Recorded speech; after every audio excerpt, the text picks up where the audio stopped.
오늘 우리에게 주시는 하나님의 말씀은 고린도전서 4장 14절로 21절 말씀입니다.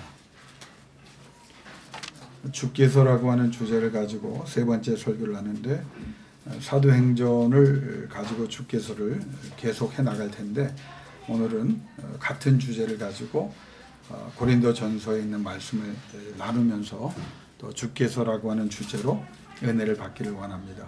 고린도전서 4장 14절에서 21절 267면에 있습니다. 신약성경 267면. 우리 다 찾으셨으면 우리 한 목소리로 같이 받들어 봉독합니다. 내가 너희를 부끄럽게 하려고 이것을 쓰는 것이 아니라 오직 너희를 내 사랑하는 자녀같이 권하여 하는 것이라. 그리스도 안에서 1만 스승이 있으되 아버지는 많지 아니하니 그리스도 예수 안에서 내가 복음으로써 너희를 낳았음이라. 그러므로 내가 너희에게 권하노니 너희는 나를 본받는 자가 되라. 이로 말미암아 내가 주 안에서 내 사랑하고 신실한 아들 디모데를 너희에게 보내었으니 그가 너희로 하여금 그리스도 예수 안에서 나의 행사 곧 내가 각처 각 교회에서 가르치는 것을 생각나게 하리라. 어떤 이들은 내가 너희에게 나아가지 아니할 것 같이 스스로 교만하여졌으나 주께서 허락하시면 내가 너희에게 속히 나아가서 교만한 자들의 말을 하나 오직 그 능력을 알아보겠으니 하나님의 나라는 말에 있지 아니하고 오직 능력에 있음이라. 너희가 무엇을 원하느냐? 내가 매를 가지고 너희에게 나아가랴. 사랑과 온유한 마음으로 나아가랴. 아멘. 19절 말씀만 제가 다시 받들어 봉독합니다. 주께서 허락하시면 내가 너희에게 속히 나아가서 교만한 자들의 말이 아니라 오직 그 능력을 알아보겠으니. 아멘. 여기서 가장 중요한 단어는 여러분 어떤 단어일까요? 역시 주께서라고 하는 단어입니다. 우리가 이제 신앙인으로 신앙생활을 하는데 우리 신앙인들의 그 관심이 어디에 있어야 합니까? 우리는 어떻게 하면 깊은 신앙, 영적인 신앙, 바른 신앙, 성장하는 신앙, 능력 있는 신앙생활을 할 수 있을까? 여기에 있어야 합니다. 그러니까 신앙생활을 해도 사람이 다 다르거든요. 은혜도 받는 자는 받고 못 받는 자는 못 받고, 은혜를 받아도 많이 받는 자는 많이 받고 적게 받는 자는 적게 받는다고 그랬어요. 신앙생활도 마찬가지입니다. 그냥 내가 주일날 교회 나와서 그냥 예수 믿는다 고백하고 그냥 그리스도인이라고 그냥 사람들에게 또 알리고, 또 그냥 내가 신앙인으로 그냥 뭐 특별히 뭐 자랑할 건 없어도 그저 그냥 별 문제 없이 살아가면 뭐 되겠지. 이거는 이제 참 신앙이 아니죠. 참 신앙인이라고 하면 깊은 신앙, 영적인 신앙, 바른 신앙, 더 나아가서 성장하고 능력 있는 신앙인으로 내가 날마다 하나님 앞에 인정을 받고, 하나님 나라는 말에 있지 않고 능력이 있다는 것처럼 능력으로 그걸 증명해야 되겠다. 여러분, 그러면 어떻게 해야 됩니까? 우리가 성장하고 능력 있는 그리스도인이 되려고 하면 하나님의 말씀, 그렇죠? 하나님의 말씀을 알아야 되고 그 말씀이 명령하는 대로 행해야 합니다. 그것과 함께 가장 우리의 신앙이 성장하게 하는 확실한 방법이 있어요. 그게 뭐냐? 성경에 나오는 하나님이 인정하고 하나님이 사랑하시고 하나님께서 역사하신 사람들을 한 사람 한 사람 찾아보면서 그 사람들은 어떻게 신앙생활을 했나, 그래서 어떻게 해서 하나님께 그런 쓰임을 받았나, 그걸 이제 여러분이 연구하고 그걸 이제 따라하면 됩니다. 오늘 본문처럼 사도 바울이 교만해서 한 말이 아니거든요. 너희가 나를 본받는 자가 되라. 내 신앙생활 하는 거 보고 먼저 그 다음에 나를 넘어서서 그리스도를 본받는 자가 되라. 또 그 말은 내가 그리스도를 본받고 있기 때문에 너희들이 나를 보고 따라해도 그리스도를 따라하는 삶을 살게 될 것이다. 이거 얼마나 멋있는 말입니까? 이거 아무나 할 수 있는 말이 아니잖아요. 근데 사도 바울이 했기 때문에 누구도 토를 다지 않습니다. 그렇게 살았기 때문에.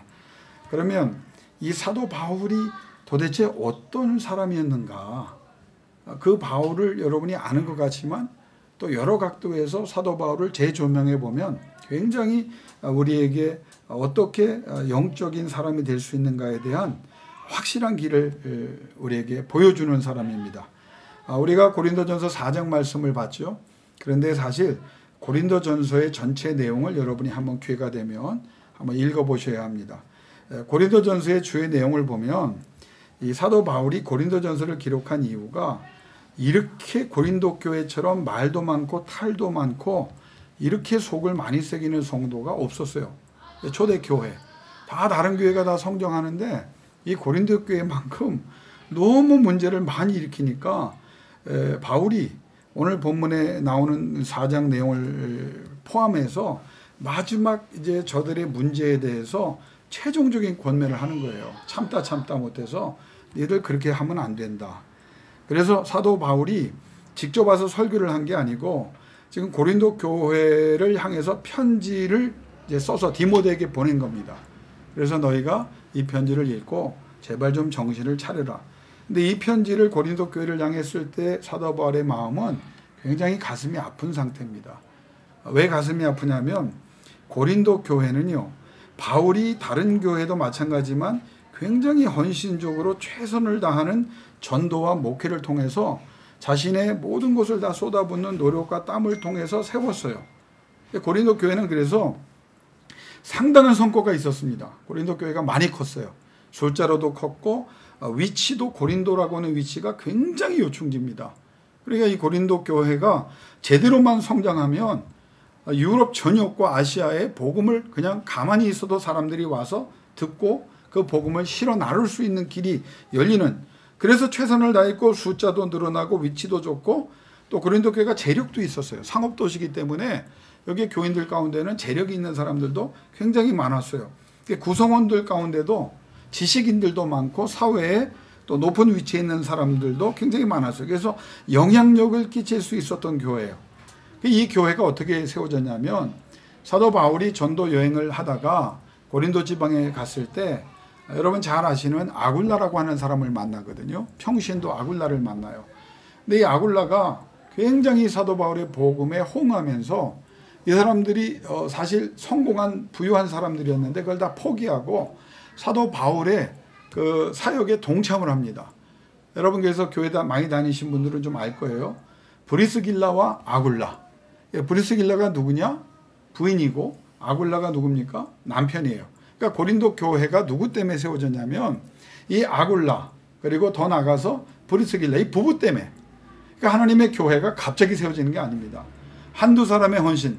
이 사람들은 생업을 포기하고 그냥 전적으로 이제 사도 바울과 함께 그들이 무슨 뭐 사도도 아니고 뭐 교회 직책이 있는 사람도 아니었지만 복음의 열정을 가지고 그 하나님께 충성하기를 원했고 또 충성하는 바울과 함께 동역을 합니다. 그래서 나중에 기회가 되면 한번 또 말씀을 제가 목요기도회나 화요기도회 때는 설교를 한 기억이 나는데 브리스길라와 아굴라를 향해서 사도 바울이 뭐라고 말하냐면 내 동역자라고 말합니다. 내 친구라고 말하고 더 나가서 아주 내 가족이라고까지 말을 해요.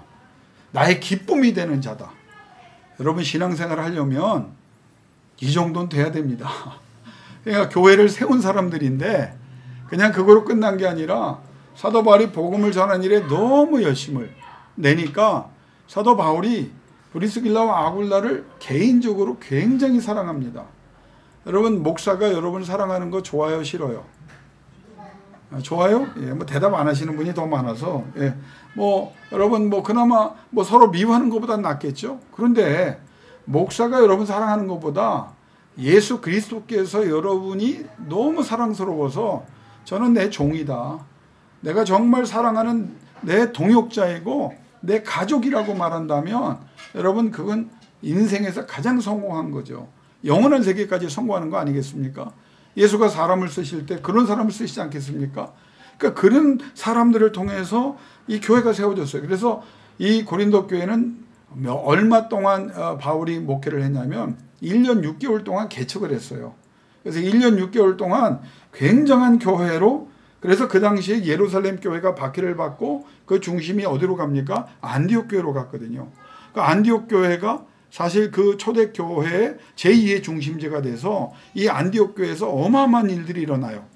근데 바울의 입장에서 보면 고린도 교회가 안디옥 교회보다 숫자나 위치나 구성원이나 재력이나 모든 영향력에서 볼 때 안디옥 교회를 더 넘는 교회가 될 수 있다고 기대를 했던 거예요.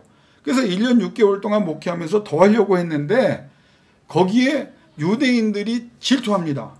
이게 복음이 너무 왕성해지니까 유대인들이 막 그냥 소송을 제기해요. 그런데 소송을 맡는 그 당시에 총독들이나 그 고린도시의 이방인 사람들도 다 거절합니다. 아니 죄가 없는 사람을 왜 소송을 하냐. 너희끼리 해결하라. 그러니까 유대인들이 어떻게 합니까? 죽이려고 해요. 사도 바울을. 사도 바울을 여러 번 암살하려고 하고 돌로 쳐 죽이려고 하고 또 여러 번 위협하고 위협을 넘어서서 정말 죽을 뻔한 일들이 몇 번 있었어요. 그러니까 교인들이 사도 바울에게 여기 계시면 안 되겠습니다. 이게 떠나는 게 좋습니다. 그래서 부득이하게 1년 6개월을 목회하다가 천막을 고치며 교회를 개척했던 정말 기대했던 조금만 더 목회하면 굉장한 교회가 될 거라고 하는 그 소망을 가지고 목회하던 바울이 AD 51년 가을에 고린도 지역을 어쩔 수 없이 떠나게 됩니다. 그래서 고린도를 떠나서 에베소로 가는 거예요. 에베소 가서 또 에베소에서 에베소 교회를 개척합니다. 그런데 그 목회하는 에베소 교회에서 3년을 거하는 이제 그 기간이 총 3년을 에베소 교회에서 또 목회했거든요. 그런데 그 기간 동안에 소문이 들렸어요. 무슨 소문이냐면 고린도 교회가 세상 말로 말하면 난장판이 됐다는 거예요. 사도 바울이 떠나고 나서. 그 이유가 뭔가 찾아봤더니 교회 내 분쟁이 일어났는데 무슨 파벌이 많이 나타났어요. 바울파가 나타났고 그 당시 바울과 함께 설교를 너무 잘했던 아굴라파가 생겨났고 또 베드로파가 생겨났고 그리스도파가 그러니까 이게 이게 말이 됩니까? 그리스도교 안에 그리스도파는 뭐고 바울파는 뭐고 네 파로 나눠서 막 싸움을 하는 거예요.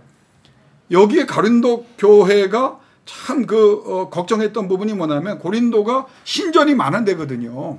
나중에 여러분 가보시면 지금도 신전, 그러니까 성적으로 굉장히 그 당시 모든 그 당시에 에베소나 뭐 갈라디아나 뭐 모든 지역이요, 고린도나 성적인 타락에, 그러니까 모든 종교가 성적인 타락을 유도하는 종교거든요. 그런데 이 고린도 교회에 음행이 들어온 거예요. 거기에 소송이 걸렸어요. 여기에 혼인의 문제가 또 생겼네. 성만찬의 문제가 생겼네. 은혜와 은사를 많이 받았다고 자랑하면서 잘못된 은혜와 은사에 대한 내용들이 남용이, 그러니까 지금 고린도 교회를 보면요, 현대 교회가 일어나고 있는 일들이 다 지금 고린도 교회에 있었어요. 이 고린도 교회는 그런데 그 모든 문제를 다 한꺼번에 가지고 있는 교회예요. 그러니까 사도 바울 마음이 얼마나 아프겠어요. 그냥 사도 바울이 보니까 그냥 놔두면 무너지게 생겼고 악한 영이 교묘히 교회와 성도들을 파괴하고 있는 게 보였어요. 근데 거기에 심지어 어떤 역사였냐면 사도 바울을 폄하하고 그가 어떻게 사도냐, 그가 어떻게 그리스도의 제주냐, 제자냐, 사도권과 개인적인 공격을 막 바울에 대한 인신 공격까지 막 일어납니다. 그러니까 바울이 자기를 위해서가 아니라 이대로 두면 안 되겠다 싶어서 처음으로 그의 서도권을 발휘해서 너희가 정말 자랑하려면 나처럼 그리스도를 위해서 고난받은 걸 자랑해라. 그 나중에 내용 보면요, 매를 몇 대 맞고 내가 굶고 내가 파선 이런 거 자랑해라. 자랑하려면 예수 믿는 사람의 자랑은 세상적으로 내가 돈이 얼마나 많고 내가 학교를 얼마나 다녔고 내가 이 교회를 위해서 얼마나 기증을 했고 이 교회에 나 없으면 안 되고 나는 신령한 사람이고 나는 능력 있는 사람이고 나는 무슨 은혜의 세계에 내가 영안이 열린 사람, 그런 거 자랑하지 말고 그리스도를 위해서, 교회를 위해서, 주를 위해서 핍박받은 걸 자랑해라. 여러분 그 말을 합니다. 나는 그걸 자랑한다. 나는 아무것도 자랑 안 한다. 내가 교회를 세웠고 뭐 나를 통해서 이런 역사가 일어났고, 근데 또 하다 보면 또 다 해요. 3층천 올라간 걸 얘기하고, 그러면서 그 목적은 뭐냐, 자기를 드는 게 아니라 잠잠하라 이거예요. 이 정도를 정말 너희들이 안다면, 정말 자랑할 것이라면 그리스도를 위해서 자랑하라. 네, 이 하나님의 역사가 놀랍죠. 고린도 교회에 분쟁이 없었으면 좋았겠죠. 근데 고린도 교회에 분쟁이 생기면서 하나님이 또 영광을 거두시고 하나님이 여기에 역사하는 거예요. 무슨 말이냐면 고린도 교회 분쟁 때문에 기독교의 정체성이 확립이 됩니다. 사도 바울의 그 깊은 신학과 체계적인 신학이 교회는 어떤 곳이며 어떤 역사가 있고 은사는 무엇이며 우리의 삶은 어떤 삶을 살아야 되느냐, 우리가 하나님께서 원하시는 그리스도인으로 열매를 맺으면 어떤 열매를 맺어야 되느냐, 이게 고린도 교회 분쟁 때문에 다 생겨납니다. 여러분, 이걸 쉽게 생각하는 사람은 쉽게 생각하는, 이거 하나님의 놀라운, 하나님만이 하실 수 있는 역사예요. 우리의 삶에 적용해 보면 이런 일이 없었으면 좋겠다. 여러분, 하나님 주 안에 있는 사람, 그래서 주께서 역사하는 사람에게는 우연은 없어요. 우리가 실수한 것도 합력해 선을 이루실 뿐 아니라 하나님께서 원하시는 방향으로 합력해 선을 이루시는 그 하나님이 여러분이 겪어야 될 일이라면 겪게 하시고 극복해야 될 문제라면 극복해 가시려고 여러분을 계속 이끌어 가시고, 그래서 하나님의 영광을 드러내는 놀라운 결과를 나와 여러분에게 이 교회에 주실 줄로 믿습니다. 그게 하나님의 역사인 거예요. 여러분, 우리가 단편적으로 보면 이 역사는 필요하고 이런 일은 없었으면 좋겠고 이런 과정은, 그러나 이미 벌어진 일이고 이미 진행되는 일이에요. 그런데 이 고린도 전서가 우리에게 주는 정말 큰 교훈 중에 하나는 이런 문제 때문에 하나님은 우리가 생각하지 못했던 신학의 진리를, 신학의 체계를 바울을 통해서 주셨다고 하는 거거든요. 이게 엄청난 거예요. 그러니까 우리가 생각하면서, 저도 이게 깨닫는데 40년이 걸린 거예요. 전도사부터 목사. 지금도 앞으로 많이 깨달아야 되는데, 화요일 날 우리가 사랑하는 우리 한교영 목사님이 와서 기가 막힌 말을 했어요. 되는 것도 없고 뭐 안 되는 것도 뭐 없고 뭐 인생이 그렇다. 여러분, 안 되는 것 같아도 되고 있고, 되는 것 같아도 심하게 말하면 안 되는 일이 될 수도 있는 거예요. 그런데 중요한 것은 주님께 향하고 주의 손에 붙잡힌 바 되고, 주께서 여러분과 동행하시고 주께서 여러분을 기억하시고 주께서 여러분에게 약속하신 말씀을 결과로 바꾸시는 과정 중에 있다면 여러분은 반드시 승리의 노래를 부르게 될 줄로 믿습니다. 그걸 여러분이 놓치면 안 돼요. 그래서 4장에서 바울은 간곡한 어조로 저들의 문제를 예수 안에서 성령을 통하여 화합하라고 권면합니다. 그래서 오늘 설교 내용은 아니지만 4장 1절에서 5절에 보면 모든 인간들이 당하는 세 가지 판단이 나와요. 첫째는 사람들의 판단이 있고, 두 번째는 자신이 내리는 판단이 있고, 세 번째는 하나님의 판단이 있다. 그러면서 우리에게 주는 교훈은 뭡니까? 사람들이 판단하는 걸 여러분 너무 거기에 연연하지 말라는 거예요. 사람들이 목사님 나 뭐 죽을 것 같아요. 왜요? 아무개가 무슨 소리라고 사람들이 그렇게 얘기합니다. 그러면 제가 질문합니다. 여러분의 인생은 아무개가 얘기한 대로 되는 사람이고, 그들이 결정한 대로, 그들이 잘못 판단한 대로 여러분의 인생이 그렇게 가고 있고 그렇게 가야만 합니까? 아니에요. 사람들이 몰라줘도 괜찮아요. 저들도 틀린 사람입니다. 독단적인 결정을 내릴 수 있어요. 거기에 연연하지 말라, 그 말이에요. 영적인 사람은. 두 번째, 네가 너 자신도 판단하지 말라는 거예요. 나를 높이 평가하면 교만이고, 나를 너무 낮춰버리면 그것은 겸손을 가장한 하나님에 대한 불신입니다. 그러지 말라는 거예요. 사람들이 너를 판단하지도 말고 너도 판단하지 말라. 판단은 누가 한다? 하나님이 하신다. 하나님의 판단은 결과로 하신다는 거예요. 여러분, 세상이 뭐라 그래도, 여러분 마음에 무슨 생각이 들어도 우리는 약한 존재이기 때문에 휩쓸릴 수 있어요. 그러나 그때마다 다시 하나님의 판단, 하나님의 결정, 하나님의 역사, 주께서의 은혜로 다시 돌아올 수 있기를 주 이름으로 권면합니다. 그게 하나님께서 주시는 거예요. 세상이 떠들고 싶은 사람은 떠듭니다. 안 되기를 바라는 사람 얼마나 많은데요. 여러분 잘 되면 축하합니다. 여러분 진심이 아닌 경우도 많아요. 사촌이 땅 사람의 배 아프다는 말이 그냥 나온 말이 아닙니다. 정말 그 사람들이 나를 위한 사람이냐? 사실 저는 인간의 그 본성을 보건대 그렇게 진심 어린 말이라고 생각하지 않습니다. 거기에 연연하지 마세요. 거기에 여러분이 좌지우지 되지 마세요. 자신들이 생각할 때도 이건 이렇게 됐구나 저렇게 됐구나. 여러분 그것도 틀려요. 왜? 우리의 삶은 하나님이 계속 이끌어 가시기 때문에. 따라합시다. 끝까지 가보자. 이게 신앙이네요. 끝까지 가보자는 거예요. 안 되는 게 여러분 그게 합력해 선을 이루신 하나님의 역사였단 말이에요. 그게 잘 되게 하셔. 지금 잘 된 줄 알고 앞선 줄 알고 빠르게 나간 줄 알았는데 나중에 보면 가장 뒤처진 거예요. 그래서 많은 사람이 얘기해 신앙생활은 가장 비유하기에 좋은 게 마라톤과 같다. 중간에 잘 뛰어야 소용없어요. 중간에 1등하는 거 아무 의미 없어요. 어디까지 가야 합니까? 42.19 뛰고 결승선 박차고 들어갈 때까지, 그때까지 아무도 모르는 거예요. 여러분, 묵묵히 힘들고 어려워도 하나님이 판단하시고 하나님이 참된 하나님이시기 때문에 여러분을 기억하시고 여러분을 도우시고 여러분과 동행하셔서 하나님께서 인정하는 순간이 오는데 그 믿음으로 승리할 수 있게 주름으로 축원합니다. 그걸 사도 바울이 먼저 말해요. 그 다음에 얘기하는 것이 4장 6절에서 13절입니다. 성도들이 너희가 축복을 많이 받아서 복을 많이 받아서 그러면 자랑하지 말라는 거예요. 왜? 모든 받은 복은 하나님의 선물이며 그 선물을 받은 사람은 겸손해야 하나님께서 영광을 거두신다. 너희가 자격이 있어서 받은 것도 아니고 너희 스스로 이런 것도 아니고 선물은 하나님이 주신 것이다. 감사할 뿐이다. 나누라 그 말이에요. 겸손은 서로 신령하고 뛰어나다고 높이지 말고 교만하지 말고, 교만은 하나님이 가장 싫어한다, 미워하신다. 겸손해라.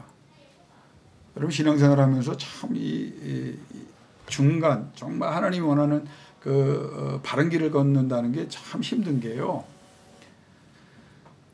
잘 되면 제일 걱정되는 게 잘 될 때는 교만한 거예요. 다 자기가 했다고. 자기를 앞세웁니다. 내가 조금만 안 되면 죽을 것처럼 또 막 내려가고 믿음을 다 잊어버려요. 성경 뭐라고 말합니까? 잘 될 때 하나님께 영광을 돌리고 감사하고, 안 될 때는 하나님이 뜻이 있어서 나를 훈련시키시고 연단시키시나니 이 기간이 지나면 정금 같은 존재가 되게 하신다. 그 믿음을 가지고 일어서야 그것이 하나님이 원하는 삶인 줄로 믿습니다. 이 두 가지를 얘기했어요. 그리고 세 번째 얘기한 게 오늘 본문입니다. 첫 번째와 두 번째는 그래도 점잖게 얘기해요. 그런데 세 번째에 와서는 굉장한 어투로, 지금 우리가 그냥 읽었지만 심하게 책망하는 어투로 말을 합니다. 그러면서 그가 왜 이렇게 말하냐면 4장 15절, 내가 너희를 낳았다 말이에요. 내가 너희를 위하여 고통을 감내했고 모든 것을 주었고 낳았기 때문에 내가 너희가 잘못되는 것은 다른 사람들은 그냥 어느 정도 하고 말지만 나는 절대로 이걸 그냥 두고 볼 수 없다. 그러니까 나는 강력히 너희를 권면하겠다. 그 내용이 오늘 내용에 나오는 겁니다. 자, 그런데 여기 핵심만 여러분이 알면 돼요. 너희의 모든 삶은 주께서 결정하시는 것이다. 너희가 자랑할 것이 있다면 주를 자랑하라. 너희가 힘든 일을 겪는다면 주님을 향해라. 그러면 주께서 역사가 일어난다. 그러면 사도행전 누가의 말과 또 같은 맥락에서 사도 바울도 4장 19절에 주께서 허락하시면, 이게 헬라어로 에안호 퀴리오스 텔레세라는 말이거든요.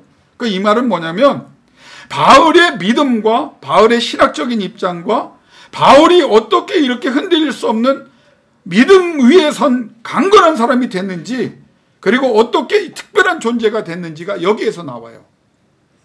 오늘 사도 바울을 통해서 하나님이 우리에게 주시는 말씀 뭐냐면, 어떤 상황에 가든지 어떤 문제가 있든지 다시 하는 거예요. 주께서 더 나가서 허락하시면 이 믿음이 너에게 있느냐, 그거예요. 왜 사도 바울이 이렇게 신령한 사람, 강건한 사람, 능력 있는 사람이 됐냐면 바울의 자기의 신앙 간증이거든요. 따라합시다. 바울은 박해자였다. 틀려요, 맞아요. 박해자였어요. 이 사람은 예수 그리스도를 부정하는 사람들이었고 예수 그리스도를 믿는 초대교인들을 다 때려 죽이고 싶은 사람이었어요. 유대교의 신봉자이고 전파자였고 방해자와 반대 세력은 누구도 용납할 수 없는 바위 같은 사람이었고, 예루살렘과 유대에서만 박해를 일으킨 게 아니라 다메섹까지, 다른 지역까지 예수 믿는 사람 잡을 권한을 산헤드린 공의로부터 받아서 그 열심을 갖고 나갔던 사람이에요. 죄인 중에 괴수라고 하는 그 고백은 자기의 옛삶에 대한 기억에서 나오는 말입니다. 나는 예수 믿는 사람을 죽이던 자였다. 그런데 이 말이 뭐냐? 주께서 찾아오시고 말씀하시니 내가 변화되었다는 거예요. 이게 주께서 허락하시면의 중요한 배경입니다. 어떤 사람이라도 어떤 문제가 있고 어떤 과거가 있어도 어떤 실수가 있어도 주께서 찾아오시고 주께서 말씀하시고 주께서 은혜 베푸시면 나 같은 박해자가 복음을 전하는 사람이 된다는 거예요. 이게 주께서의 신앙입니다. 바울의. 여러분, 그가 회심했다는 게 유대인들도 당황했고요, 초대 교인들도 당황했어요. 왜냐하면 아니 저렇게 율법에 열심을 품었던 사람이 어떻게 갑자기 저렇게 바뀌느냐. 유대인들이 믿지를 못해요. 그럼 이쪽에선 믿어줘야 될 거 아니에요. 초대교인들은 또 같은 입장이야. 아니 저렇게 때려 죽이고 다 스데반까지 죽인 사람이 다메섹까지 가서 예수 믿는 사람을 다 고난 속에 죽음 속에 몰아넣겠던 사람이 어떻게 변화될 수 있느냐. 그러니까 유대인도 안 믿어주고 초대교인도 못 믿는 거예요. 이게 성령의 역사입니다. 주께서, 나는 주께서 시리즈를 설교하면서 여러분이 한 가지만 기억할 수 있기를 바랍니다. 주님을 향하면 주께서의 역사가 시작되고, 박해져 있던 사람을 완전히 바꾸는 하나님이 누군들 못 바꾸겠어요. 여러분, 하나님을 다시 만나기를 바라며 그 하나님의 은혜와 능력으로 여러분 삶에 변화가 일어날 수 있기를 주 이름으로 축원합니다. 바울의 위치는 애매했어요. 그래서 그가 이 고린도전서를 쓰면서 자기를 매도하는 사람들에게 내가 변화된 구원받은 그리스도인으로 사는 것도 기적이지만 제자가 된다고 하는 것은 이런 상상도 못합니다. 이 바울이 부름을 받았지만 위치가 애매한 거예요. 왜? 직접 부름을 받지도 않았고 직접 예수를 뵌 적도 없고 그분의 직접 가르침을 받지도 못했어요. 그러니까 사도라고 하는 말, 제자라고 하는 말은 세 가지가 충족돼야 돼요. 뭐가? 주님의 직접 부름을 받았느냐, 주님을 직접 배웠느냐, 그리고 그분의 직접 가르침을 동행하면서 받았느냐. 여러분, 바울이 이 셋 중에 걸리는 게 뭐 있어요? 아무것도 없어요. 근데 그가 뭐라고 말합니까? 나는 사도 중에 사도다. 왜? 주께서 나를 부르셨다. 여러분, 이 말은요 대단한 믿음의 말입니다. 우리가 이 땅에 살면서 왜 예수 안에서 구원을 얻고 하나님의 사람으로 성령의 충만함 속에 거하면서도 연약하고 낙심되는지 아세요? 주께서 나를 부르셨다는 자기 정체성에 대한 확신이 없기 때문이에요. 너희들은 나를 뭐라고 말할지 모르지만 나는 주님의 사람이다, 이 말도 어려운데 나는 사도다. 누가 그러더냐? 주께서 나를 사도라고 하셨다. 근데 말로만 끝나는 것이 아니라 사도를 넘어가는 영적인 능력과 영적인 권세가 나타납니다. 그래서 그 이후에 오늘 본문에 보면 따라합시다. 하나님의 나라는 말에 있지 않고 능력이 있다. 시끄럽다 이 말이에요. 너희가 고린도 교회를 향해 야 니네들 뭐 신령하고 기도 많이 하고 은사가 있고 열매가 있고 뭐 이런 영향력도 있고 내가 이렇게 인정받는 사람이고 시끄럽다. 너에게 예수의 능력이 있느냐, 이게. 주께서 부르셨다는 확신이 있느냐, 주님이 함께 하시는 영적인 능력이라고 하는 결과가 있느냐. 여러분, 우리가 어떤 환경에서도요 사실은 근심과 걱정과 염려와 어려움을 겪지만 사실 그래도 우리는 세상 사람들처럼 우는 것도 용납이 사실 안 되는 거예요. 진짜 하나님의 사람이라면. 나와 여러분이 왜 쉬지 않고 신앙에 몸부림쳐야 되냐면 우리는 또 울거든요. 힘드니까. 이해해 주시지만 진짜 믿음의 사람이라면 나와 여러분의 기준은 어디에 두냐면 아무리 세상이 나를 찔려도 나는 눈물 하나 안 난다. 왜? 무슨 일이 일어나도 나는 하나님의 사람이고 하나님이 나를 부르셨고 하나님이 나를 자녀라고 말씀하시고 하나님이 책임진다고 하셨고 하나님이 역사하신다고 하셨다. 아멘 한번 하시면 마스크에 뭐 이렇게 문제가 생깁니까? 다시 한번 할까요? 세상이 뭐래도 하나님이 여러분을 자녀로 부르셨어요. 세상이 뭐라고 말해도 여러분의 기도를 하나님이 들으셨어요. 듣고 계십니다. 그리고 붙잡고 계십니다. 역사하십니다. 여러분을 존귀한 자라고 말씀하셨습니다. 약속의 자녀라고 말씀하셨습니다.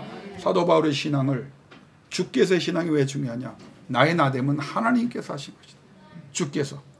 너희들이 아무리 나를 공격하고 나를 폄하해도 괜찮다. 박해져 있던 나를 바꾸셨을 뿐 아니라 주께서 나를 찾아오셔서 나를 변화시켜 주셨고 주께서 나를 사도라고 말씀하셨고 내 삶을 통해서 사도의 능력이 나타나게 하셨잖아요.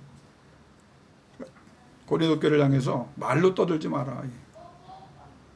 기독교인들이 말쟁이가 너무 많잖아요.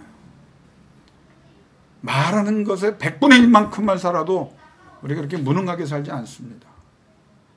우리는 반성해야 돼요. 나와 여러분은 반성해야 돼요. 나의 나됨은 하나님의 은혜고 하나님이 붙잡고 계십니다. 옛날에 울어서도 지금 울지 맙시다. 옛날에 낙심했어도 지금은 낙심하지 맙시다. 옛날에 흔들렸어도 지금은 흔들리지 맙시다. 왜? 우리는 주님이 함께하는 사람이기 때문이고 주께서 부르신 사람이고 주께서 동행하는 사람이기 때문입니다. 여러분, 복음을 전할 때 사도 바울이요, 획기적인 일을 합니다. 이방인을 위해서 부름받은 사도다. 초대교회가 이방인에 대한 개념이 왔다 갔다 할 때 오죽했으면 사도행전 10장에 하나님이 베드로에게 환상을 보여주잖아요. 그리고 이방인의 복음을 위해서 하나님이 문을 여셨다고 하는 것을 보여줘. 그런데도 그 이후에 초대교회가 유대인의 풍습을 쫓아서 이건 먹고 저건 먹고, 그 고린도 교회가 똑같은 문제를 하는 거예요. 이건 먹어도 되고 저건 안 먹어도, 유대인들이 하는 거 똑같이. 그러니까 바울이 달려가서 예루살렘 교회 가서요, 멱살은 안 나왔지만 이 사람이 누구를 야단치는지 아세요? 베드로를 야단칩니다. 네가 진짜 제자가 맞냐? 네가 진짜 하나님의 사람이 맞냐? 복음은 유대인이나 이방인이나 다 하나님의 복음은 동일하다. 그리고 하나님의 복음은 유대가 아니지 않느냐? 예루살렘과 온 유대와 사마리아와 땅끝 아니냐? 하나님이 이방인을 위해서 복음을 전하라고 하셨는데, 그래서 내가 부름을 받았다. 완전히 초대교회 그 흐름을 바꿔버립니다. 사람들이 말해요. 복음이 이방인을 향해 갔다는 걸 어떻게 네가 증명할 수 있느냐? 바나바와 같이 올라간 그가 두 가지를 얘기합니다. 첫째는 거꾸로 얘기합니다. 우리가 이방인을 위해서 복음을 전할 때 일어난 일들을 들어봐라. 그러면서 성령이 임한 사건과 악한 영이 쫓겨나가는 사건과 사람들이 통해 자복하고 회개하고 그리스도로 돌아오는 역사를 말해요. 그 다음에 쐐기를 박는 게 뭔지 아세요? 따라합시다. 주께서 나를 이방인을 위하여 부르셨도다. 끝. 주께서 나를 이방인을 위하여. 우리가 하나님의 은혜 속에 정말 이 말씀이 우리에게 기쁨이 된 것은 뭐냐면 주께서 나를 목적이 있어서 부르셨다는 거예요. 그 목적을 위해서 너희가 아무리 떠들고 아무리 공격을 하고 뭐라고 얘기해도 흔들려고 해도 나는 흔들리지 않는다. 왜? 나는 이방인을 위해 부름받았다. 우리에게 청용한다면 주께서 내가 이 일을 감당하도록 나를 부르셨다. 여러분, 주님이 허락하시면이라고 말을 미리 적용해 보면요, 주님이 허락하신 일이 확실합니까, 여러분이? 하시는 일이? 그런데 왜? 부르셨습니까? 안 부르셨습니까? 원하십니까? 안 원하십니까? 늘 기본적인 걸 갖고 흔드는 거예요, 우리는. 제가 용인에 요새는 자주 못 갑니다만, 거기 가면 순교자 기념 순교하신 분들, 목사님들, 장로님들 그 사진 걸어놓은 기념관이 있어요. 민속촌만 가지 마시고 거기도 한번 꼭 가십시오. 사진에 수많은 분들이 돌아가셨거든요. 복음을 위해서 일제시대 때, 6.25 때 다. 사진을 딱 보면서 내가 누군지는 다 기억 못해도 한 가지 공통점을 하나 제가 발견했어요. 그분들의 사진을 쭉 보면요, 죽을 만한 사람들이에요. 무슨 말이냐면 얼굴에요, 나같이 생긴 사람은 한 사람 없어. 얼굴이 신념과 믿음과 영적인 진리에 가득 찬 사진을, 왜 그런 걸 했는지는 모르게, 의도성을 갖고 그런지 모르지만 어쨌든 그분들의 그 사진을 보면요, 마치 어마어마한 강철 같은 그 느낌이 딱 와요. 복음을 위하여 나 죽는 거 두렵지 않다는 거예요. 왜? 내 가치가 거기 있고 내 영혼이 거기 있고 나는 이것을 위해 부름받았고 난 피하지 않는다는 거예요. 제가 다니엘을 좋아하지만 다니엘이 1장의 뜻을 정합니다. 어린아이가. 다니엘이 왜 위대한지 아세요? 어린 나이에 뜻을 정한 게 감정으로 일시적 기분으로 정한 게 아니라 심사숙고하고 그 어린아이가 내가 나라가 망해서 이 바벨론 궁전에 포로로 잡혀와 바벨론 문화를 배우고 바벨론 음식을 먹게 되었지만 나 그렇게 살지 않겠다. 하나님이 원하는, 하나님이 먹으라고 한 것 먹고 하나님의 사람으로 살겠다. 그 말을 하면서 뜻을 정해요. 중요한 거는 뭐냐? 죽을 때까지 그 뜻을 바꾸지 않습니다. 나와 여러분이 많이 실수하는 것 중에 하나가 뭔지 아세요? 우리의 뜻이 너무 수시로 많이 변해요. 지키지 못할 약속 얼마나 많이 했나요? 인간 사이에도 지키지 못할 약속 그냥 서로 못 지키니까 그러려니 하고 살아가도 괜찮지만 하나님 앞에서의 약속을 나도 부끄럽지만요 너무 많이 공수표를 남발했고 이제는 하나님 앞에 약속한 것은 지키려고 노력합니다. 그리고 도와달라고 요청합니다. 뜻을 정하여 원문을 해석하다 보니까 바늘로 찔려도 나는 앗소리 하나 안 내고 피 한 방울 안 내겠다는 거예요. 독한 결정을 합니다. 바울이 위대한 이유는 딱 하나입니다. 주께서 나를 부르셨고 주께서 모든 위기와 환난의 때에 나와 함께 하시고 주께서 해결해 주셨고 잘못된 것에 대하여 내가 주의 이름으로 명한다. 주께서 너희를 바로잡아 주시기를 원한다. 주께서는 말을 통해서 사도 바울에게 이렇게 말합니다. 주께서 모든 것을 꿰뚫어 알고 계신다. 나는 여기에 주어도 흔들림이 없다. 주께서 모든 존재와 상황에 관여하신다. 하나님이 모르시는 것 없다. 주께서 허락하시면 주께서 알려주시고 의뢰하면 반드시 그렇게 하신다. 주께서 허락하시면 이 말은 주께서 결정하시고 결정하시면 그대로 된다. 주께서 그분의 뜻대로 이루어 가신다. 주께서 허락하시면 되나니 너희가 무엇을 하기 전에 먼저 주님께 허락을 받아라. 허락을 받아라. 시간이 많이 갔기 때문에 제가 결론으로 말씀을 해주려고 합니다. 주께서 허락하시면 이 말은요, 여러분이 살아가는 환경과 삶의 자리가 주께서 허락하신 곳입니까? 이 말이에요.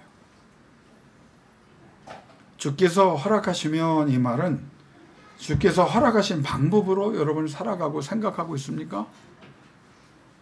주께서 허락하시면 이란 말은 주께서 허락하신 목표와 목적을 구하고 그 목표와 목적을 향해 나가고 있습니까? 주께서 허락하시면 이란 말은 주께서 허락하시는 것을 구하고 있습니까? 아니면 여전히 내가 원하는 것을 고집하고 있습니까? 하는 말입니다. 주께서 허락하시면 이란 말은 주께서의 허락은 최고 중에 최고의 상태와 상황이고 결과이고 최고의 때와 시기이고 최고의 내용과 그 열매이고 최고의 능력과 승리다. 이걸 믿느냐 그 말이에요. 바울의 신앙은 주께서 허락하심입니까? 주께서 허락하지 않으심입니까? 에베소 교회에서요, 고린도 교회가 1년 6개월 목회한 그 교회에 사랑했던 교회가 문제가 있다는 소식을 에베소 교회에서 듣습니다. 그래서 그가 마음이 뜨거워져서 고린도 교회로 곧 내가 나아갈 것이다, 나아갈 수 있다 라고 말을 합니다. 못 갑니다. 그때 못 갑니다. 나중에 갑니다. 왜 그랬을까? 많은 사람들이 에베소 교회의 중요성에 대해서도 얘기하고 여러 가지 가면 또 위험한 일을 겪을 것이다. 아니에요. 자기는 가고 싶었어요. 가는 것이 하나님의 뜻이라고 생각했을 거예요. 그런데 기도해 보니까 주께서 허락하지 않으심을 그가 확인했습니다. 그리고 마음은 원이로되 주께서 허락하지 않으셨기에 가지 않습니다. 영적인 민감성입니다. 영적인 깨어있음입니다. 영적인 확신입니다. 다시 여러분에게 질문합니다. 여러분, 우리는 주께서 허락한 곳에 모여있는 것이 확실합니까? 다시 물어볼게요. 이 자리가 주께서 허락하신 자리라는 확신이 있습니까? 내가 살아가는 목표가 주께서 원하시는 길이기를 원하고 주님이 원하시는 그 목적을 향해 달려가기로 결단하십니까? 내가 원하는 방법이 아니라 하나님이 원하는 주께서 절대 주권의 하나님, 전능하신 하나님이 내 기도를 들으셨고 듣고 계십니다. 조금도 안 듣는다는 생각하지 마십시오. 내 기도를 하나님이 잊으셨다고 생각하지 마십시오. 하나님은 그런 분이 아닙니다. 바울은 뭐라고 말합니까? 주께서 다 허락하신다. 주께서 다 관계하고 계신다. 주께서 다 결정하신다. 주님의 뜻이 이루어지도록 기도해라. 오늘 이 아침에 바울을 통해서 주시는 하나님의 음성이 나한테 허락받아라. 내가 허락하는 곳에 거하라. 내가 허락하는 방법으로 살아라. 내가 허락하는 일을 해라. 내가 허락하는 목적을 향해 나가라. 내가 너와 함께하고 내 능력에서 내 붙잡아 너의 계획이 아니라 내 계획으로, 네가 원하는 것이 아니라 내가 원하는 것으로 최고의 자리에 최고의 열매를 맺게 하리라. 이 하나님의 약속을 붙잡고 흔들리지 않고 시련과 고통과 연단이 와도 감사하고 이겨내서 단단한 사람이 되리라. 주님이 역사하는 능력 있는 사람 되시기를 주의 이름으로 축원합니다. 기도하겠습니다. 하나님, 도와주세요. 주님이 다 하시는데, 주님이 다 관여하시는데, 주님이 우리를 위하여 최고를 준비해 주셨고, 주님이 이끌어가고 계시며 주께서 우리를 만들어가고 계신데 우리는 여전히 흔들립니다. 목사인 저도 교회를 바라보면서, 성도를 바라보면서 흔들릴 때가 있습니다. 그때 하나님 말씀하시죠. 교회는 내 교회고 성도도 내 성도고 너는 남은 바라보라.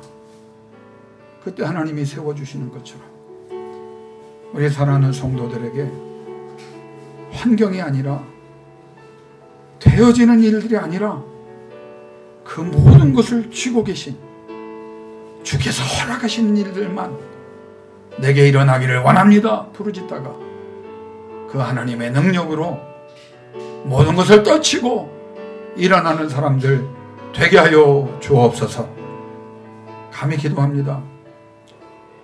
울지도 말게 하시고, 낙심하지도 말게 하시고, 좌절하지도 말게 하시고, 섭섭해하지도 말게 하시고, 답답해하지도 말게 하시고, 나를 부르시는 이는 하나님이시고, 나를 만드신 분도 하나님이시고, 나와 동행하시는 분도 하나님이시고, 이 시간도 나를 붙잡고 계신 분도 하나님이시다. 오 여호와여, 오 나의 주 예수 그리스도여, 주께서 그 음성을 우리에게 계속 들려 주옵소서. 다시 한번 기도합니다.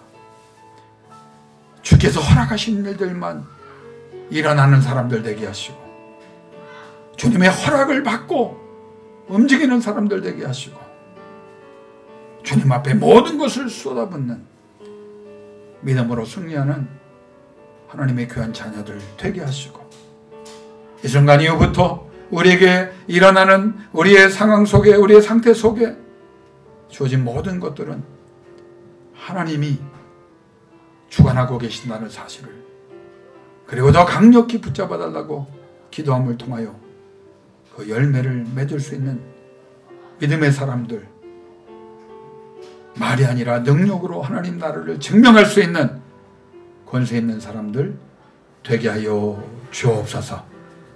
예수님의 이름으로 기도드리옵나이다. 아멘. 축도합니다. 지금은 우리 주 예수 그리스도의 은혜와 아버지 하나님의 극진하신 사랑과 성령님의 감화감동 교통하심이 하나님 내 눈을 세상이나 사람이 아니라 하나님께 고정하게 하옵소서. 내 귀를 세상이나 내 자신의 말에 귀 기울이지 않고 하나님께 기울일 수 있도록 우리의 귀를 하나님께 고정시켜 주옵소서. 내 입을 하나님께 고정시켜 주옵소서. 내 마음과 생각과 영혼을 하나님께 고정시키기를 원하오니 주여 하나님 중심으로 살아가는 믿음의 사람들 되게 하여 주옵소서. 결단하는 우리 귀한 양떼들 위해, 저들의 직면한 모든 기도의 제목 위에, 저들의 삶의 영역 위에 주께서 허락하신 일들만 일어나기를 간절히 또 간절히 축원하옵나이다. 아멘. 음악 틀어드립니다. 5분 이상 주님의 은혜가 임하기를 원합니다. 주께서 허락해 주시기 원합니다. 주께서 응답해 주시기를 원합니다. 주께서 동행해 주시기 원합니다. 주께서 능력과 권능으로 세워주시기 원합니다.